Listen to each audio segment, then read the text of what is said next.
Welcome to another episode of Pull Up for the Culture, the Legacy Lounge. It's your girl, Kia, and today we are discussing redlining. To better understand, let's go with the title. Denied on Arrival, The Truth About Redlining. Redlining wasn't just a policy. It was a blueprint for generational inequality. Maps drawn in the 1930s marked black neighborhoods in red, labeling them high risk for home loans. The result? Denied mortgages, disinvested communities, underfunded schools, and a wealth gap that still echoes today. This system didn't just block black families from home ownership, it stripped them from the American dream and the power that comes with property, stability, and equity. Redlining wasn't just historical. Its fingerprints are still visible in today's housing patterns, school zoning, and access to healthcare. Redlining has left a lasting imprint on cities across the United States, including Jacksonville and Orlando, Florida. This discriminatory practice began in the 1930s, systematically denied black communities access to mortgages and investment, shaping the socioeconomic landscapes of these cities.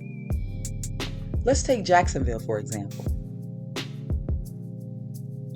Beginning in the 1930s, Jacksonville was one of the many U.S. cities mapped by the Federal Home Owners Loan Corporation, known as HOLC. They graded neighborhoods based on perceived investment risk. Neighborhoods with large black populations, regardless of their actual condition and community value, were automatically marked in red, meaning they were hazardous for investment. Want to know the areas that were affected? The areas that were redlined were Northwest Jacksonville, which included areas like Moncrief and Durkeeville. The East Side, which was a historical black neighborhood filled with rich culture and pride.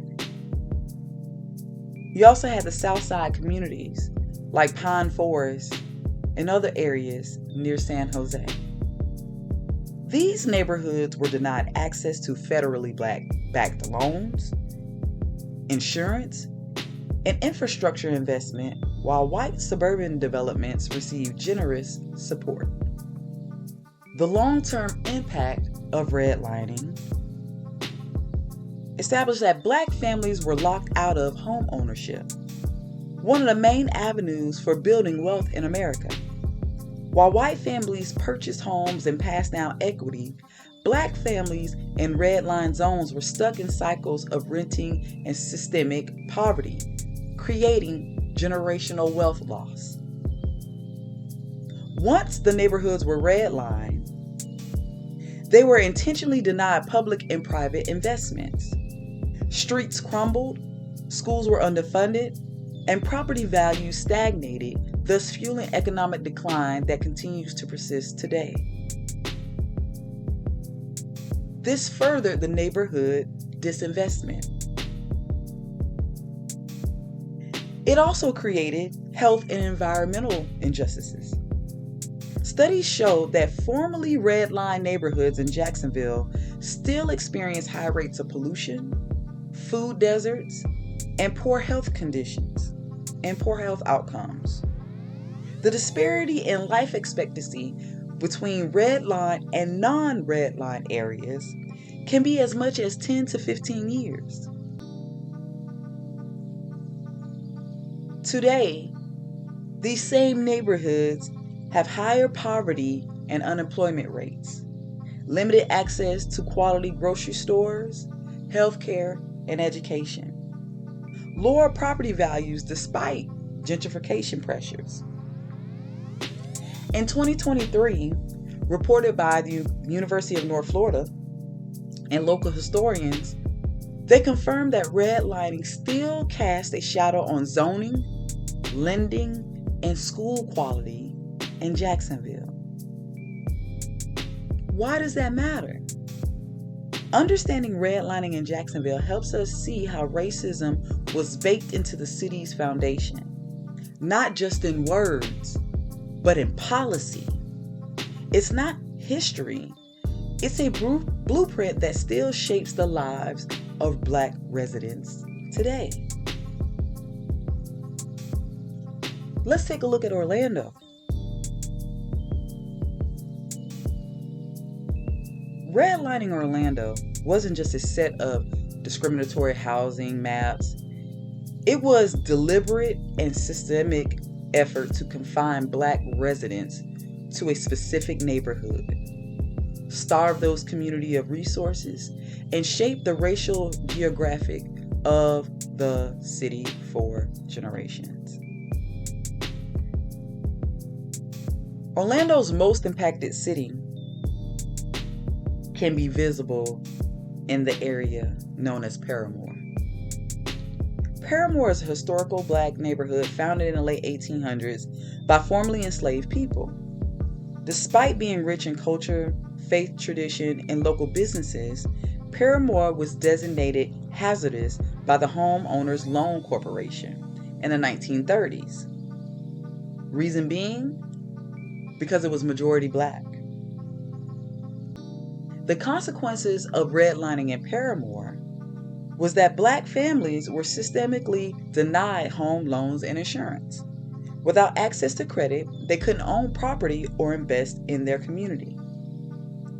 In the 1950s and 1970s, redlining laid the groundwork for the construction of the Interstate I-4 and the East-West Expressway. This sliced directly through Paramore. Families were displaced, churches destroyed, and thriving blocks reduced to overpasses. Businesses shut down or they relocated. Public investment dried up. Generations of residents were locked into cycles of poverty despite their resilience and efforts to rebuild. The schools in the red line zones were underfunded. Infrastructure, like sidewalks, lighting, and public parks, were neglected, further isolating the community and limiting access to opportunity. Paramore remains one of the lowest income neighborhoods in Orlando. It has limited access to healthcare and fresh foods. The area is considered a food and health desert with very few full-service grocery stores and medical centers. Many homes remain rental properties due to decades of blocked wealth building opportunities. And with downtown Orlando expanding westward, many longtime residents are being priced out or bought out, continuing the legacy of displacement. Why does it matter?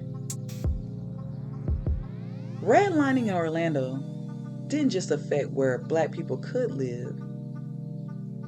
It affected how they lived, what resources they could access, and what they could pass down. Paramore's story is one of strength in the face of policy-driven erasure. So I ask you this question. Talk to your family, friends, co-workers, students, relatives. How has redlining impacted your family or your community? And how do we begin to reclaim what's been denied? Want to make an impact? Want to further your discussion? Then join us at pkmoneteducationalconsulting.com. Go to groups, click Pull Up for the Culture, join the group. To continue this conversation, to have open dialogue, develop a plan, to build a legacy. You want to make change? You want to impact the world? You want to impact your culture?